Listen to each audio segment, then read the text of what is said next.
Welcome back to Beauty Marks Podcast, a space where we embrace our marks acquired through our journey. My name is Elizabeth Savillon, and welcome to episode 81 of this podcast. On this week's episode, we'll be talking all about motherhood, balancing life after having a baby, and just self-care and self-love and what those things look like. This was a perspective that I cannot give because I am not in that situation. But as a woman, a lot of you guys that listen have babies. And so I have a special guest, and I really was encouraged, and I hope it encourages you as a mom. So let's just get right into it. So I'm very excited for today's guest, Erika Souders. I am very happy to have you. I've never said your last name like that, but thank you for coming to Beauty Marks Podcast and being a part. Thank you so much for having me. I'm so excited. Yes, I literally feel like we've known each other for many years now because of church, and just we worked together in marketing in my internship from like years ago too. And honestly, you've always been like just a great joy to be around, and love what you're doing with her story. So can you share a little bit about what you're passionate about and a little bit about yourself? Yeah, so just a little bit about myself. So I currently work in the marketing realm. So that's like where my passions have really been focused for a long time. But as of recently, God put it in my heart and a couple other leaders' hearts to start Her Story, which is what you were talking about. And you're one of our speakers last month. Amazing group of women. It's been amazing. And it's honestly around like creating genuine community and really making people feel seen and women feel seen. But another part of that is building leaders. So like we're creating the space, but within that space, like we're growing so quick. And so one of my passions is really building leaders. So that's really what I've been up to in the professional and ministry space. And then I'm a mom. So I have a 1-year-old, Asher. He is a cutie patootie. So yeah, that's been my life. Yeah, that's a lot of hats to wear. And today we're actually recording this on International Women's Day. And it's something to know. It's just like, wow, like women do wear so many hats, and we are so passionate and are capable of so many different things. And I know that like your heart in ministry, aside from the leadership of women's ministry, I feel like mine is too, because I feel like women are amazing, and we just like we have so many talents and skills that God has given us, and we can be used inside and outside of the church. And that's what I wanted to talk about today, about your motherhood, balancing life, and still being career oriented too. So let's get into a little bit about that. You've been a mom for over a year. Over a year, just a little over a year. I'm an expert. I'm a total expert. Of course. No, and this is in no way trying to say that like there's one way for motherhood at all. I just feel like Erika is someone that like I see that you do multiple things, and I'm not there yet. I'm not a mom yet, but I know that it's sometimes hard. It seems like it's hard to not lose yourself in motherhood, and the adapting part. And, I've had some other women on here that are actual like mothers of teenagers, and so they've talked about other aspects of it. But can you share a little bit about how your journey has been of motherhood and doing your career and all of that? Yeah. So it's been a journey. So I've actually been the head of a marketing department in the last 2 positions I've had. And the last one was when I was becoming, like when I got pregnant, I was literally the marketing director for a company that only had like one company. And then when Asher was born, 6 months later, I ended up moving to this other job to be a director for marketing for like 5 companies. So I really took the bull by the horn and I went for it, because I'm like, I have bandwidth. I will figure this out. I have a support system. We'll figure that out. But it does take a lot of determination of my boundaries. So I've always continued doing ministry within like working, being a mom. I've never stopped doing ministry. And that has really taken, like doing all of those things together, I've really had to sit down and figure out like what my schedule is. And I'm not gonna lie, I did it really badly at the beginning because if you knew me before I had Asher, I was like superwoman, or I wanted to be superwoman, and I was doing like everything, and I was just available, and like I just had so much capacity. And then when you have a baby, like he gets sick, that's a surprise, like we don't, schedule that out. So he gets sick, or he gets me sick. There's just so many variables. And then my husband wants my time. So it's just this crazy like balance that recently I had my mentor tell me, okay, what are the days that you're setting up meetings for ministry? And I was like, every day. She's like, that's wrong. You need to set 2 days where you pick to have all your meetings, and then the rest of it you could dedicate to your family and things that you love aside from ministry, like working out or any hobby. And I was like, wow, that's so true. And it just like lifted this burden. I don't have to be available all the time. And that I could still be available by giving 2 days of the week, like there's more and less was like one of the things I've been learning in the season. Yeah, because like you want to be able to do everything, and that's not realistic, like to do everything you can't. And I can only imagine when you step into that season, it does look different than like when you were single or when it was just you and your husband. So it's navigating that, but also setting, like I've talked a lot about setting boundaries on here, and that has to do with any spot that you're in. Like you can feel so drained because you're always saying yes. So because you are saying yes to so many things, you're saying no to maybe things that are valuable to you and are important to you because you don't have time for them. So have you felt, and I hear a lot of moms say this, like kind of not feeling like yourself for some time, and like people say like, okay, now I'm feeling like it can be 8 months and it can be a year, and that people are like, okay, I feel like I found my rhythm or flow. How long did it take for you to kind of feel that? I'm like trying to think. So there was a time, it took me, I want to say like almost up until he was like 1 year old for me to actually feel a little more like myself, but like my new self. I wasn't trying to feel like my old self because I feel like there's never going to be a time for me to go back there. But it was like, okay, now I have like, okay, we have like drop off and pick up set. And, that's this part of my life. Like I settled into my new job. So like, I think what made it take so much longer was that I moved into a job when he was 6 months. So we went from having a rhythm from 1 to 6 to now having this whole new rhythm from like 6 to 1. And so it took me a while to get adjusted to that again, because drop off and pickup was different. Like my husband changed jobs too. It was just like all these things. But finally I felt like I figured it out. I was like, okay, her story came to life. And I found like new passion in that. Because I was kind of like I felt a little disconnected, if that makes sense. And it wasn't anyone else's fault besides the fact that like I had all these new things going on in my life. And when her story started, I found all these other women who were going through like the same season as me. Maybe they weren't just being like moms, but they were like, women who just had new jobs. Like it was all these women in different seasons who felt the same way. Like they couldn't serve every Sunday, but they could put like one day a month to like get together and like join into community. And that gave me so much purpose, knowing that they were like hearing other women's stories about everything that they're juggling made me feel so much better about myself. And that's what happens. Like when you join a small group, like you go in like, oh, woe is me. And then you hear somebody else's story and you're like, wow, my life is not that bad. If I ever complain again, I'm just going to feel so bad. So that was really the way that like, it just took me a little longer because I throw myself into so many things, but yeah. So you kind of had to learn to, like, that was something that you got to a point that you couldn't do that anymore. Like you were stretching yourself really thin. Yep. Yeah. And I feel like that's hard when someone has other roles. And I feel like every job is so valid. And if you are able to be a stay-at-home mom, that is great. And I know that there's some people that's what they want to do. But I know that when you're trying to do both, it sometimes does it ever feel like you want to extend more in a certain area, like if it demands more? 100%.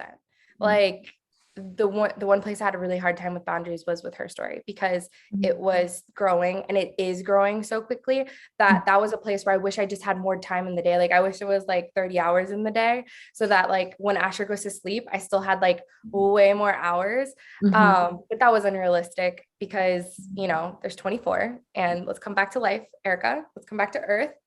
And it is what it is, because what it showed me was like that it doesn't all have to fall on my shoulders. So it's such a good, like a good realization of somebody who's so self-sufficient that you're being over self-sufficient. Mhm. And I have a team of amazing women. I have like a co-leader who's amazing, Kim. She's the bomb.com. She fills all the gaps that I have of organization and structure. And so it's just like I had to lean on my friend, and it was so amazing to see my friend come alongside me and be like, I got you. And I'm Mhm. like, I just don't feel like we have enough time. And she's like, Erika, we're fine. You're fine. And Mhm. so just having a check and balance, like somebody to balance you out. So like I have my husband at home, and then I have Kim, who's like my work wife. So got that. Love it. No, because yeah, it's hard. Were you very independent prior to, like, how was your life prior to what you're doing? Were you very always career focused, or how did that look like? I mean, you kind of knew me. I feel like I wasn't super career focused. I had goals. Like I knew, like I remember I put a 5-year goal that I wanted to be a marketing director by the time before I was 30, and I Mhm. hit that, and I was so proud of myself. But I don't know. I feel like they're like before, like even before I got married, I was just very independent. Like I had my own schedule for things. I worked like from the moment I was like 18 until like I've always worked. I just always had my own things. I paid for my own car. Like I just had my own way of doing things, and even bringing Austin and that was like a whole new thing. And then we brought Asher in a year later. Like it was just crazy, just like the changes of seasons that I was like, okay, now I have to check in with him, and now I have to check, like I have a baby that I have to make sure that like has a babysitter, that like, that I'm pouring time with him, because he remembers things, like he misses me when I'm away for too long. So Mhm. those are times that I feel like so sad. I'm like, oh, my baby, like I'm not Mhm. spending enough time with him. Mm. But Yeah. Yeah, boundaries. that I can imagine that. I can I can imagine that. That is something that it's like you can't be at all places, and it's like trying to do the most because for you, like, was it that you felt that it wasn't in, aside from time, was it also things within yourself that you kind of realized, like, were you putting a lot of pressure on yourself, or were you Yeah. comparing yourself to other moms? 100%. I don't know if I was comparing myself to other moms, but other women who are just doing a million other things and looking like they're doing it so well. Mhm. Like Instagram is such a trap. I had to get off Yeah. of Yeah. that for a little bit, because Mhm. I saw like these women are working out, they're serving in ministry, they have all these other things going on. And I'm like, why can't I do it? Um, Yeah. and what I really came down to wasn't so much that I couldn't do it, was that I didn't have like the structure and the like order to get it done Mhm. at that time. Now Mhm. I've learned from those mistakes, and I'm like, okay, this is what I need to make sure that I do. I have my 4 main pillars: my family time with my husband, pouring into my leaders, and obviously spending time with God. Because if I'm pouring out from an empty cup, who am I going to be pouring into? Like it just, you can't pour from an empty cup. And I'm Mhm. also not showing my leaders like from the top, like how to have healthy boundaries and how to have a healthy schedule. I'm Yeah. showing them that it can't be done, really.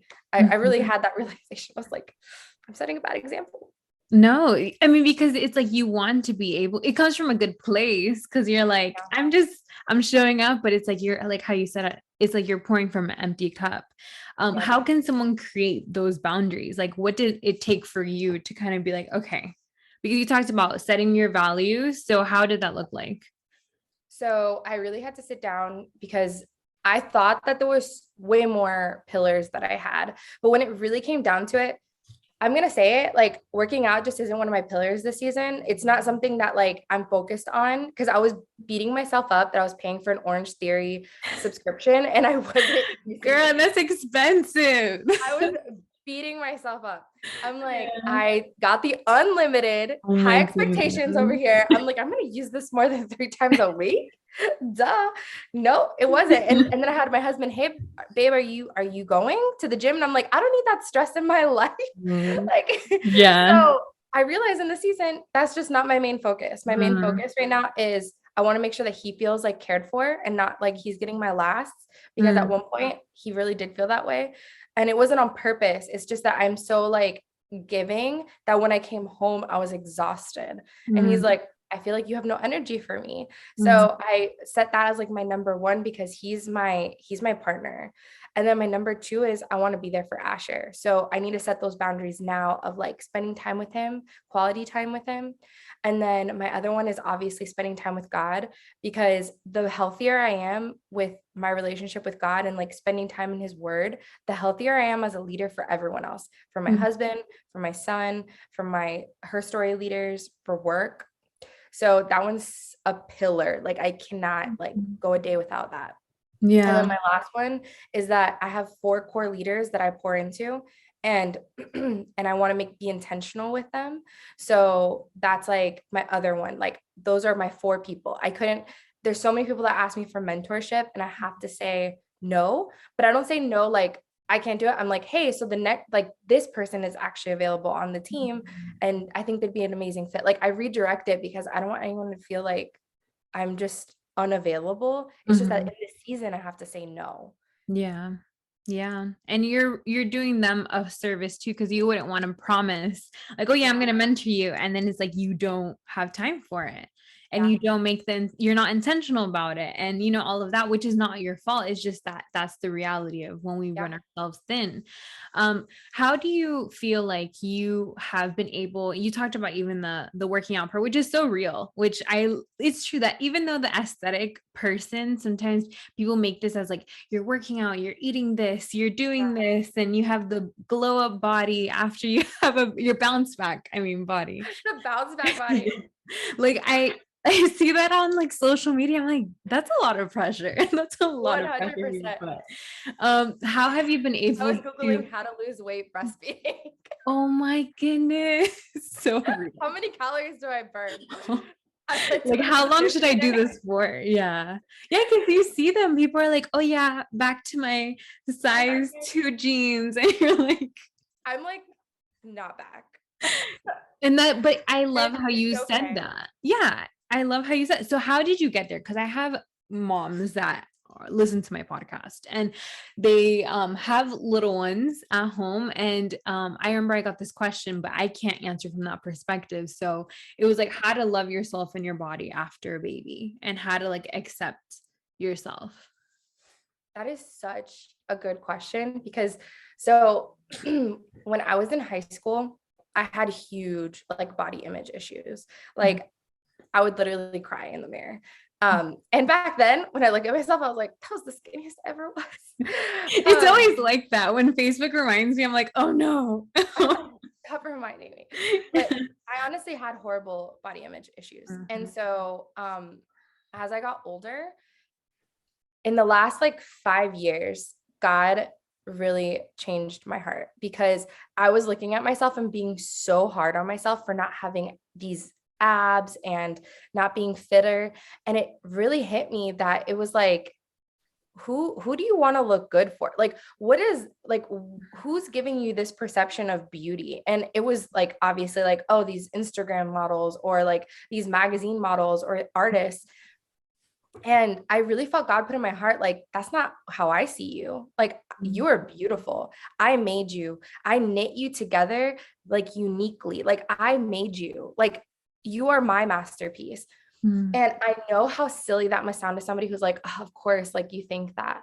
But no, like, I really had to think, like, who am I trying to look beautiful for? And what's the purpose of that? Mm-hmm. And then when I felt that, like, I really felt God's love of like how much he loves me and how much he cares for me. And I'm not kidding. It really like washed off of me. Like, who am I trying to be a size 4 for? Like, is it because my family member might make a comment about my weight? Because, you know, in Hispanic households that happens, like, oh, your sister is looking great. Like, what happened with you? And I Yes. really just had to be like, I'm sorry. Like, who asked you? Like, who made you the police of getting me back into shape? Mm-hmm. And so when I went into thinking that, like, so I gained a lot of weight from having Asher. Like, I gained like 40 pounds. Mm-hmm. So I went from being like 130 pounds to like 185.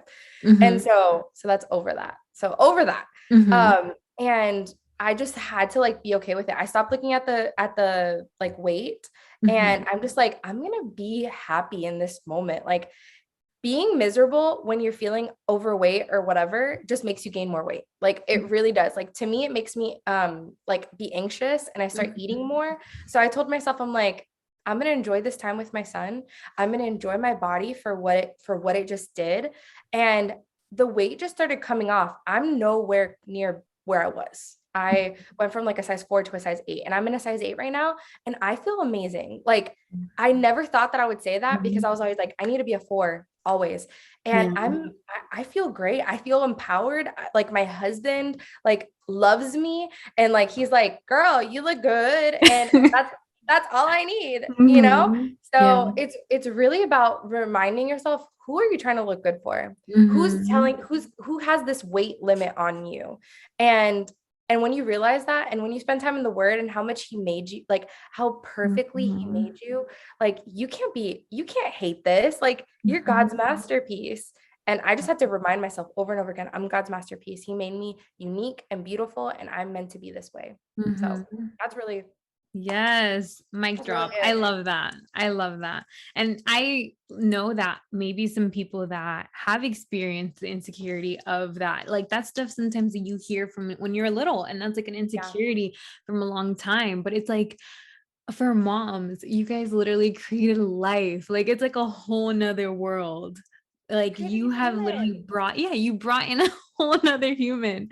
And so and again, I know this because I see it now even with my sister. Like it's like the standard of like what you should be doing and where you Yeah. should be at like 3 months and 6 months and more. And it's like that's just outside noise. Like it's It's like just what so is much good for pressure. you. Yeah. Yeah.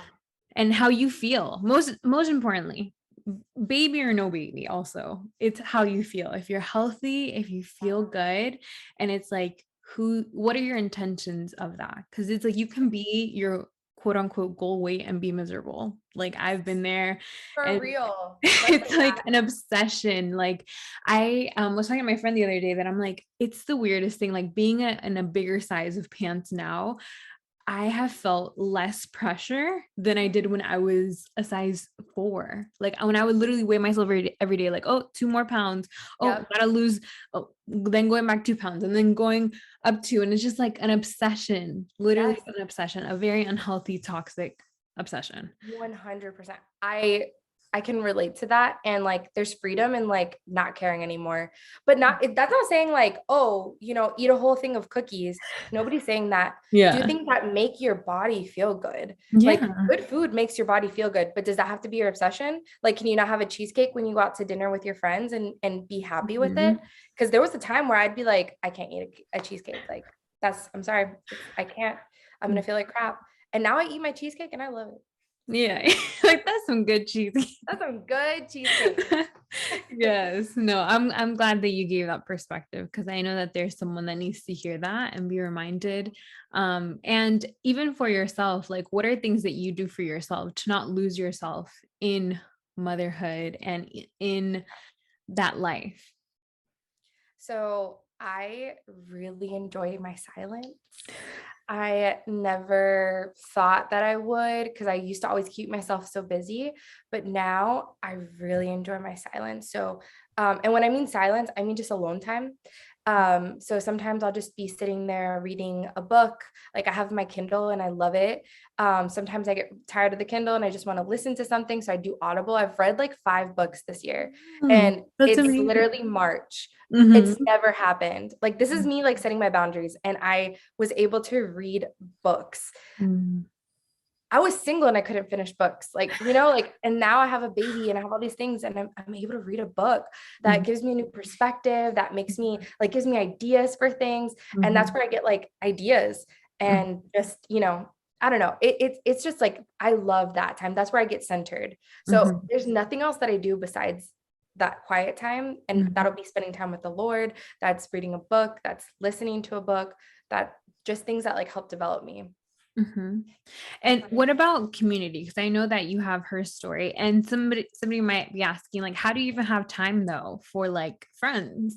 Because like your mom, you work in your marketing, and Yeah. then you also like, how have you made that? Because I know that that's important to you, like having Yeah. community. So how do you also prioritize that? So I have a core group of best friends. Like I have 3 best friends, and those are the ones I spend time with. Mm-hmm. They're also like my friends that breathe life into me as well. So like I know that when I go there, I'm not leaving exhausted. Those friends that you go and you feel like you just ran a marathon. Mm-hmm. That's not the kind of friendships that I keep close to me. Mm-hmm. I have acquaintances and stuff like that, but those 3 friends are the ones that I intentionally, like me and my best friend Alana, we have a date every month that we spend time together. Like we both, because we're both so busy, like she Mm-hmm. sets a date out for us to like intentionally like meet up. And Mm-hmm. so like that's what I do with like my core friends. And then Tuesdays and Thursdays, I have coffees with people. So that's where I meet with like potential leaders. That's where I meet with new girls who are trying to get connected. And I know that as like we get bigger, that the like I won't be able to do this as much. But for Mm-hmm. now, I like love doing that. And so like that's where I get to meet new people, hear their stories. And honestly, that's how I met Kim. Like Kim's my other Mm-hmm. best friend. And I asked her to go to coffee with us with me after a small group. And that's where we got close. Like it was insane. Mm-hmm. So coffees are my favorite. That's what I say. Yes, coffee time. Yes. It's the Because maybe the I, Cuban side. The it's the Cuban. Cuban in me. It really is. Always. No, but are your most of your friends, do they have kids, or are they like at all different stages of life? That is so funny. So Alana doesn't have kids. Kim doesn't have kids. So like most of my friends actually don't have kids. Mm-hmm. But it's like they pour into you, which is very important. Any Yeah, friendship, like you need those people. And I feel like as you get older too, it's like you don't really have time, and it's draining to have people that are draining your energy. Like it's 100%. not, and of course, it's not that someone has to be perfect. Like some people are going through it, and they need that like extra love. But overall, like having those people is so important. And Yeah. as a mom, were those people that were in your life before you became a mom? Yes. So both both Kim and Alana were in my life before. And so they saw who I was then and then who I am now. And Mhm. so they're able to speak to me from like that place and this place. Mhm. So it's kind of awesome. Mhm. And how do you pour into yourself? So we talked about like your body, your um, baby, and then also your community. How about in your marriage? How have you been intentional being a mom now? So we tried to start doing date nights, but like somehow like we just kept like we're like, okay, we'll do it next week. We'll do it next week. And then we started doing double dates. And there's Mhm. something about like just having like our one date. So we really like the last month, we sat down and we're like, okay, we need to have our date nights. Like and Mhm. it was more on my side because Austin, if you know my husband, he's like this, he loves people just like me, but I need a little more like intimate time. So I Mhm. was like, I need a date night just us. Like, don't invite anyone, just me and you. And he was like, okay, cool. Because I didn't feel like it was a date night. Like when we did double dates, I didn't feel like that was a date night because there's Yeah. people there. Yeah, it's like And you so want it was like that great. one-on-one like connection. Yeah. Yes. And we're now incorporating Sunday meetings. So Mhm. Sunday meetings where we talk about our top 3 things, like like he's in investing and stuff like that. So he's going to tell me about his investments, how they're going, like what's going on at work, like those, we're going to talk about like our top three, and I'll tell him my top three, like a business meeting, but we're going to just like that way we could like stay connected on things that like we normally don't talk about, like Asher's pickup, you know? So, so I'm excited to see how that goes. We just had our first one and it went really well. So we're going to keep that going. So I'll let you know how that goes. Yeah. But before did you guys have kind of like didn't have that set time? No. And was it And affecting over time? Yeah.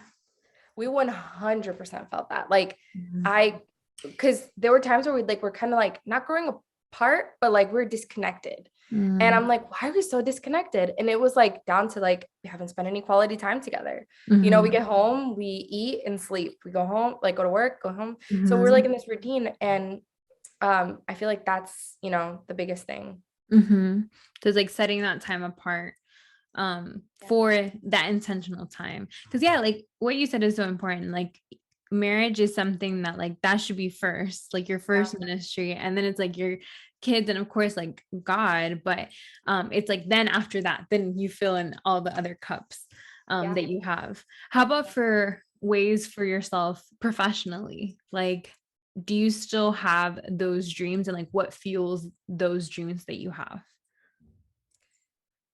So that's just such a good question, because when I told my husband that I hit my goal, he was like, then you need to make a new goal. Like, what's your next goal? And so my goal, honestly, so I have an amazing team right now. Like I have 2 marketing associates and an intern. And my goal for them is to become managers so that we can just continue growing. Sorry. So like my ultimate goal is for their growth. I don't really like amazing like SVP or like CMO. That'd be awesome. But like I think like my biggest priority is like growing them, and with their growth, like I'll grow. So like that's my ultimate goal. Like I used to have a title in my mind, and now it's like, how is my team doing? Like that's a really, it's such a crazy perspective, but like I was so focused on like me. And recently, like this last like year that I've had my team, my focus hasn't been on like where am I going, but like where's my team going. And so like that's where my goals have really been focused, is like developing them, making them managers, like being the manager that I wish I would have had, because I had some terrible bosses. And you remember. Yeah. Oh my God, yes. It's a side note, we worked at this place. Worked at a place together. And it was rough. And so that job truly touched my heart to the point where I'm like, I never want to be that person. Yeah. Sometimes you have bad managers, I feel, for that reason, to like be like, okay, no, I'm never going to treat people that bad. Yes. Like ever. 100%. I'm going to make a change. That's my goal. That's my whole goal in life, is never to be that person.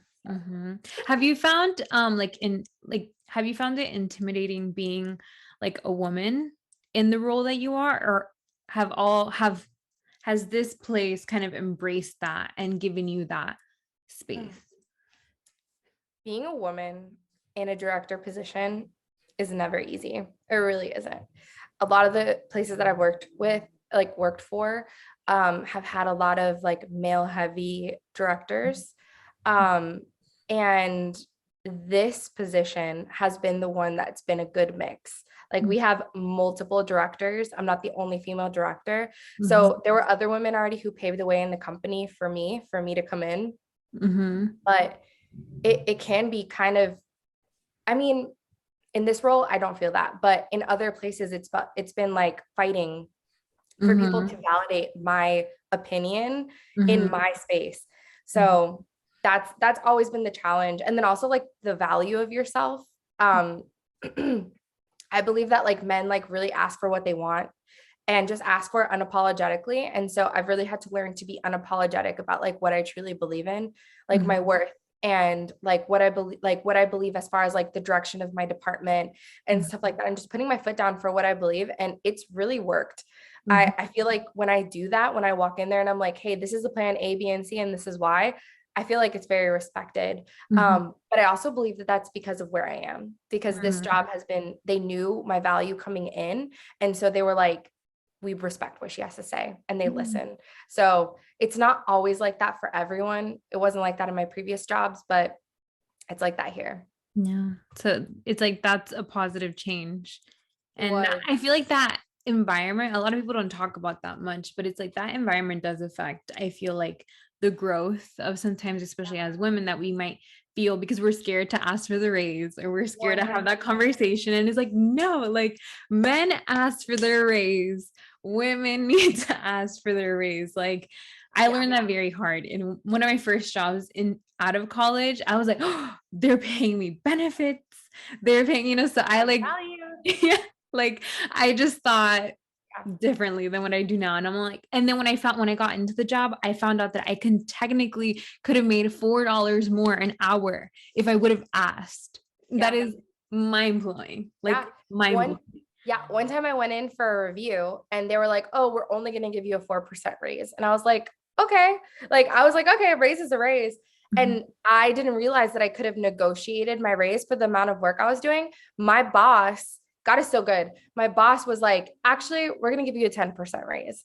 Like after I had already said yes, I think he was like waiting for me to like say something back. And I was so naive that I was like, oh, thank you so much for 4%. And he gave me a 10%. Like, wow, that's God, because like another boss would have been like, you keep the 4%, you accepted it. But isn't that crazy? Like I didn't even know I could have said anything. And he's like, I'm gonna give you 10%. And I was like, yes. Usually every time that you get an offer for this, just like a side note tangent, is every time you get an offer for a salary, always negotiate, because most likely they're also hitting you with a low ball to see if you go higher. So any job doesn't even matter. Honestly, it really doesn't matter what you do. Like most likely they have a budget for it. So ask for your worth. Know your worth. I know. No, I love this conversation though. I feel like there are women that I know that listen to this podcast that are all the hats that you wear. And this gives like another perspective that you can, not that you can do it all at the capacity that you were doing it before, but just like the possibility. And like, you're still someone that's ambitious and values her family and her time with God and ministry, So what are maybe some last encouragement for moms, young moms today? I think a good one is that you don't have to feel like you're going to leave your life behind. Like your life isn't like completely transformed and changed. Like you're not laying down your desires to bring a child into the world. Like you're not. Like you're actually, something that freed me is that I'm bringing my child along with me on the ride. Like he gets to be a part of mom's life as she is a boss at her job, as she is, like leading a women's ministry. Like my child gets to be a part of that. My husband gets to be a part of that, like bringing him into that. So don't feel like a lot of single women or just like ladies who don't have kids, they're like, oh, I feel like I'm going to give up my life, like my freedoms. That yes, you're going to have a little less freedom, but you're a woman, you are capable, and you will resource a way to find time for what you want. You find time to do other things. You find time to scroll on social media. Yes, I'm calling y'all out. But make time for like your passions, and you'll still have time, and you'll be more respected for being a mom. Honestly, like I get so much respect points for being a mom. Like I'm like, yes, that's my boy. Yes, for doing, because people think that misconception of like life is done once you have it. I've succumbed to the life of a mother. It's not true. It's not true. I'm here to tell you. Yeah, it's just done differently. And like now, and I love how you shared, kind of recapping what you said about like setting those boundaries. It wasn't possible without you setting those boundaries and putting those core things that you're going to focus on, not everything, right? Not everything. Yes, you can't do everything, but you can do more in your less. Like really, you can do more in your less. Love that. That's my tidbit. Love that. Thank you so much for just sharing that encouragement and a little piece of kind of how your journey has been and what you're doing. And I really am excited for the continuation of what you have to do with your job and your family and also her story. And I know that if you haven't followed, can you talk a little bit about her story and how they can connect with you? Yes. So Her story, like I said before, it's just a place where women meet. We're having quarterly hangs and we have a conference coming up. And if you're in the Orlando area, I would love for you guys to come join us. We have our next event on March 18th at 7 p.m. And if you want to find out more information about that, it's at Her Story Leader on Instagram. And you could connect there.